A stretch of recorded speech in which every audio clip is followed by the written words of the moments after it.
The Lord be with you. Happy Priest Day to all our priests.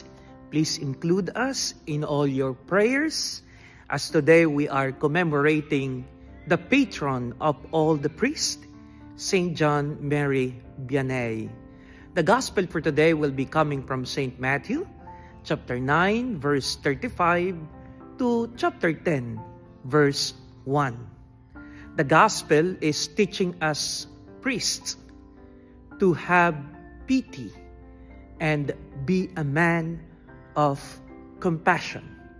And the Gospel is also asking all of you to please pray to the Master to send laborers into his vineyard.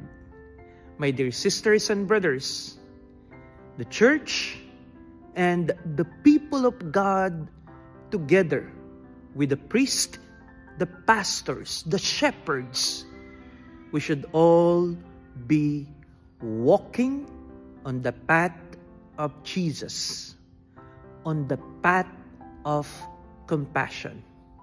The church without compassion is not to be considered a church, because the very foundation of the church founded by Jesus is compassion.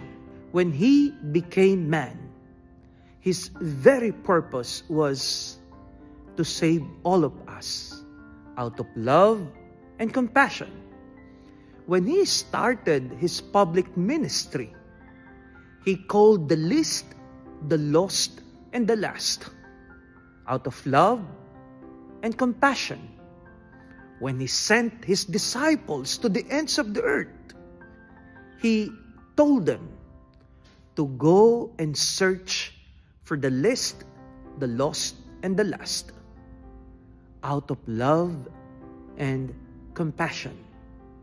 And until today, we continue to grow as a community, and we continue that mission of love and compassion.